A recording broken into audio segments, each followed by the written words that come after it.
जैसे जैसे 2024 के चुनाव नजदीक आ रहे हैं, राजनीतिक मुफ्तखोरी के विषय को प्रमुखता मिल रही है। सवाल उठता है, क्या ये चुनावी वादे वास्तव में मतदाताओं के लिए आवश्यक हैं, या ये महज मुफ्त उपहारों सहित लुभावने वादे के साथ मतदाताओं को लुभाने के लिए अपनाई गई एक रणनीति है? हाल ही में एक टिप्पणी में भारत के सर्वोच्च न्यायालय ने राजनीतिक दलों द्वारा चुनाव अभियानों के दौरान वादा किए गए मुफ्त उपहारों के मुद्दे को गंभीर आर्थिक मामला माना।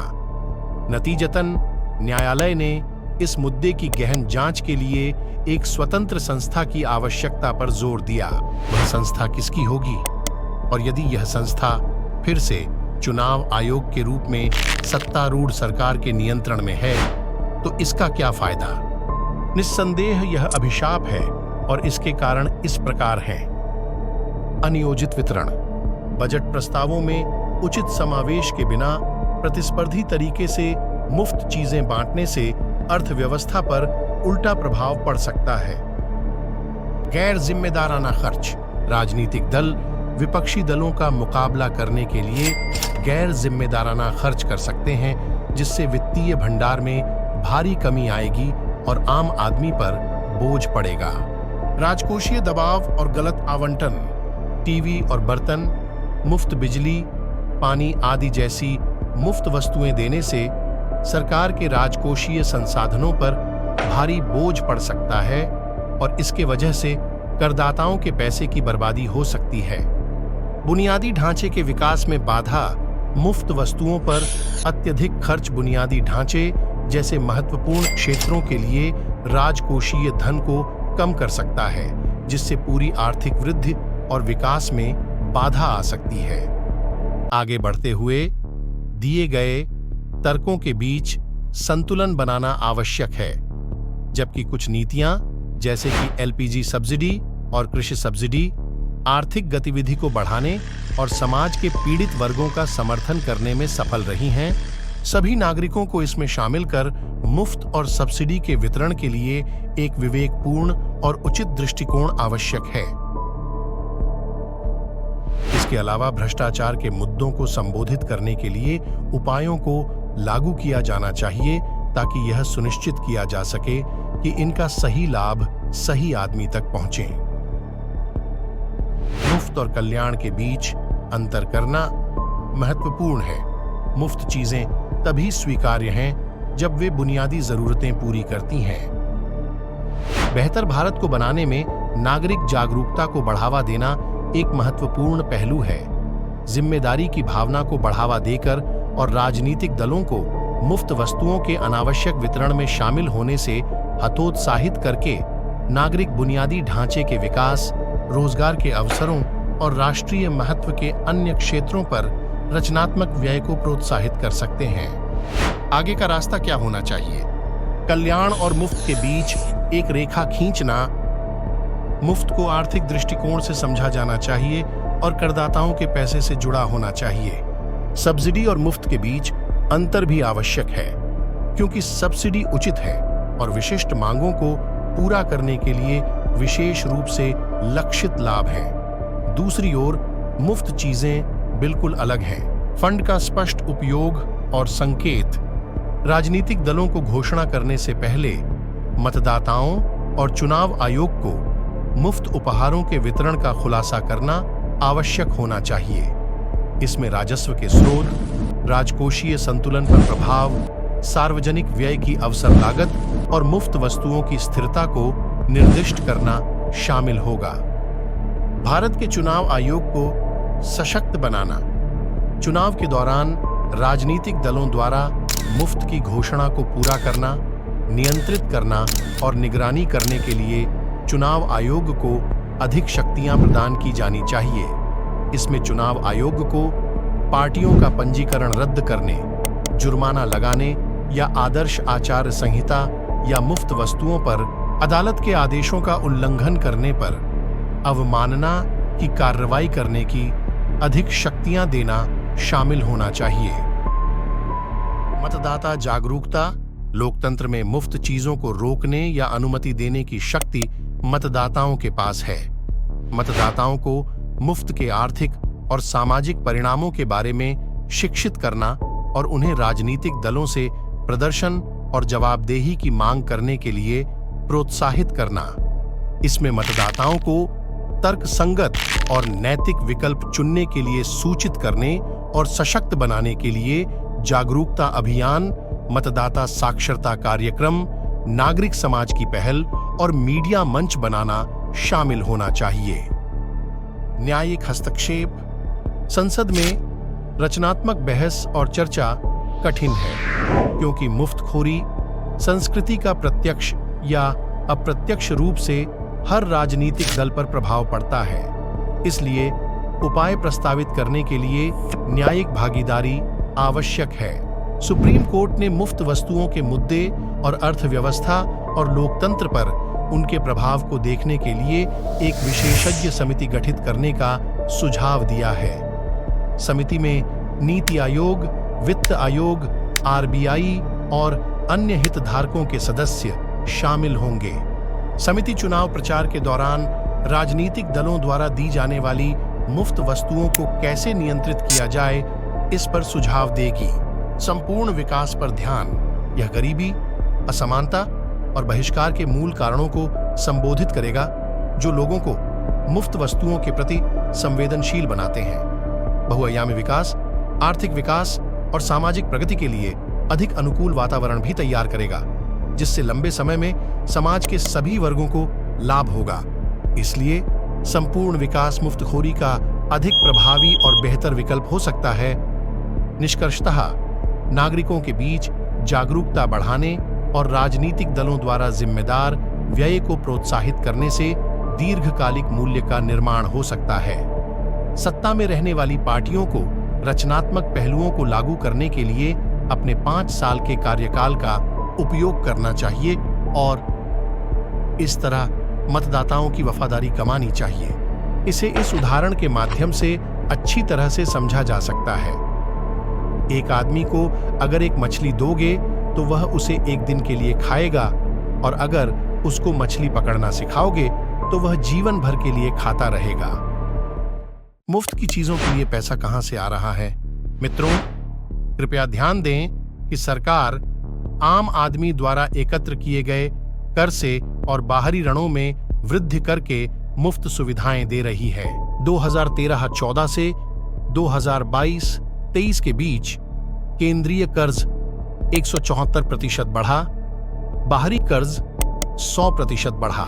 वित्त मंत्रालय पिछले 9 वर्षों में केंद्र सरकार का कर्ज 174% बढ़ गया है, जबकि इसी अवधि के दौरान यानी 2013 या 14 और 2022-23 के बीच बाहरी कर्ज में 100% की वृद्धि हुई है।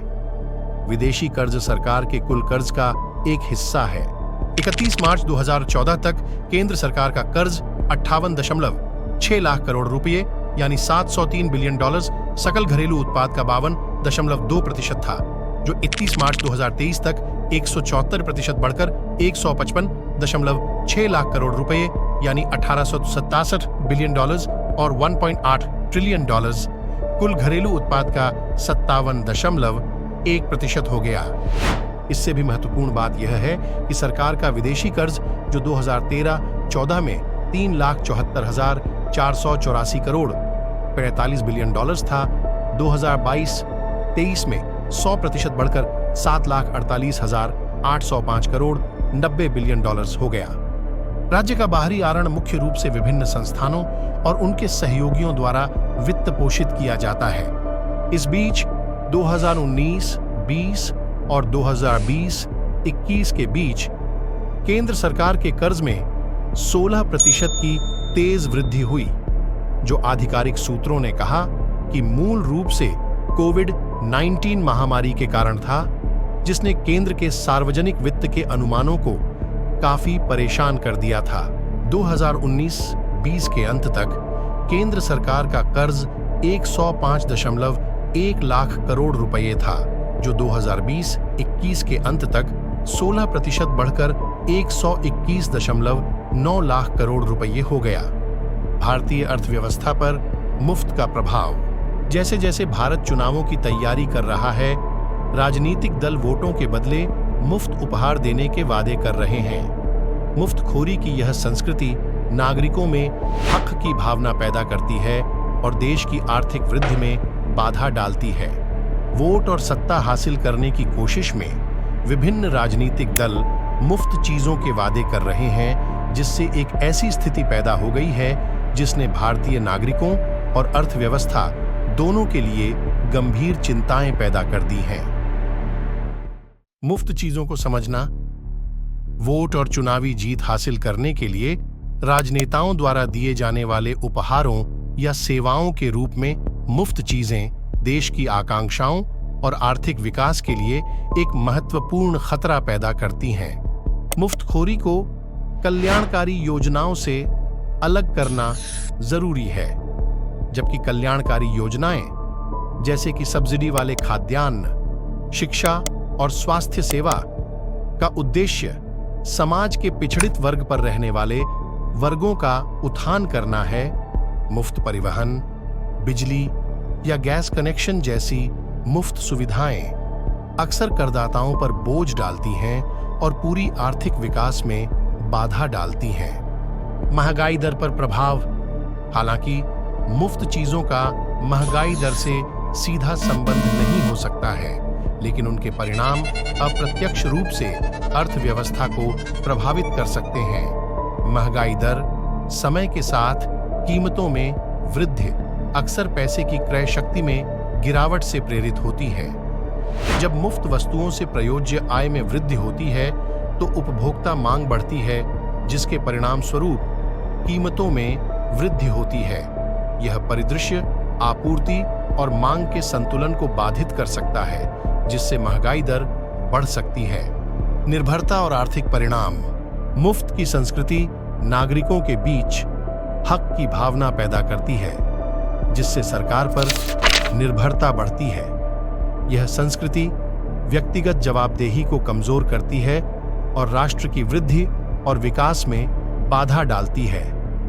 मार्गरेट थैचर से एक सबक।